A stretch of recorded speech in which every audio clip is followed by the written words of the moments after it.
লক্ষ্মীপুর 24 বিশ্বজুড়ে লক্ষ্মীপুর। লক্ষ্মীপুরের কমলনগর উপজেলার হাজিরহাট ইউনিয়নের ৮ নম্বর ওয়ার্ডে অবস্থিত সাবেক সংরক্ষিত ইউপি সদস্য জাহানারা বেগম দীর্ঘদিন থেকে দেশের বিভিন্ন এলাকা থেকে নারী এনে স্থানীয় মৌলবীটেক এলাকায় দেহ ব্যবসা চালিয়ে যাচ্ছেন। বিষয়টি নিয়ে প্রশাসনের বিভিন্ন দপ্তরে অভিযোগ দিয়েও বন্ধ করা যায়নি। স্থানীয়রা প্রতিবাদ করলেও তাদেরকে বিভিন্ন সময় মামলা দিয়ে হয়রানি করত ইউপি সদস্য। বিগত ৫ অগাস্টের পর কিছুদিন জাহানারা তার অবৈধ ব্যবসা বন্ধ রাখলেও আবার শুরু করে সে। এতে বিক্ষুব্ধ হয় এলাকাবাসী। গত রোববার রাতে জাহানারার বাড়িতে অভিযান চালায়। ওই সময় জাহানারা পালিয়ে গেলেও ২ জন নারীকে আটক করে পুলিশে খবর দেয় তারা।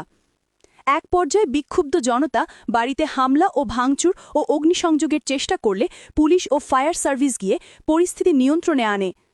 এই ঘটনাকে পুঁজি করে জাহানারা গত বুধবার ২২ অক্টোবর তার বাড়িতে অগ্নিসংযোগ ও লুটপাটের অভিযোগ এনে স্থানীয় ১৯ জনকে আসামি করে আদালতে মামলা করে। আদালত লক্ষ্মীপুর গোয়েন্দা সংস্থা ডিবিকে তদন্ত করে প্রতিবেদন দিতে নির্দেশ দেন। এই ঘটনার প্রতিবাদে ২৪ অক্টোবর শুক্রবার জুম্মার নামাজের পর উপজেলার হাজিরহাট ইউনিয়নের মৌলবীটেক এলাকার আশপাশের ৫ মসজিদের প্রায় ২ সহস্রাধিক মুসল্লিরা একত্রিত হয়ে এ মানববন্ধন ও বিক্ষোভ করেন।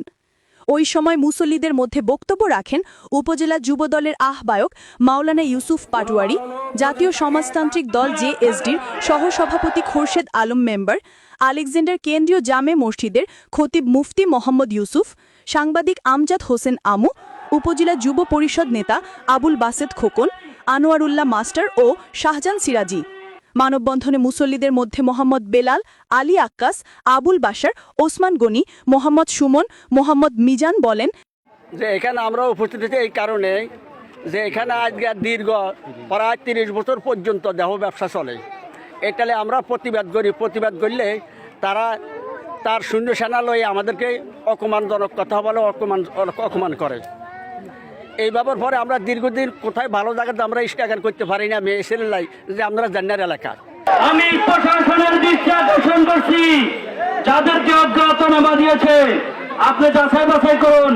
খামাখা কাউকে হয়রানি করেন না।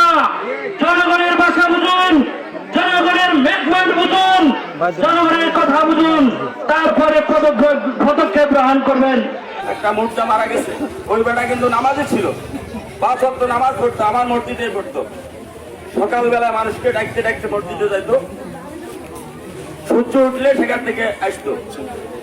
এরকম মুসল্লি ছিল। অথচ তার যেদিন মৃত্যু সেদিনও এই ঘরে ৪টি নারী ছিল।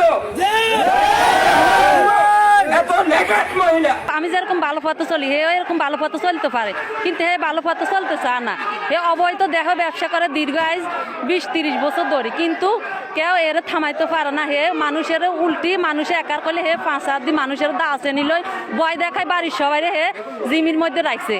এখন হে অবৈধ ব্যবসার এটা আমাদের স্বামীরে বা আশেপাশের যুবক ছেলেরা হের এটা সহ্য না করতে পারে। দেখে দেন আমাদের বাড়ির কোনো ছেলে মেয়েকে বিবাহ দিতে পারে না।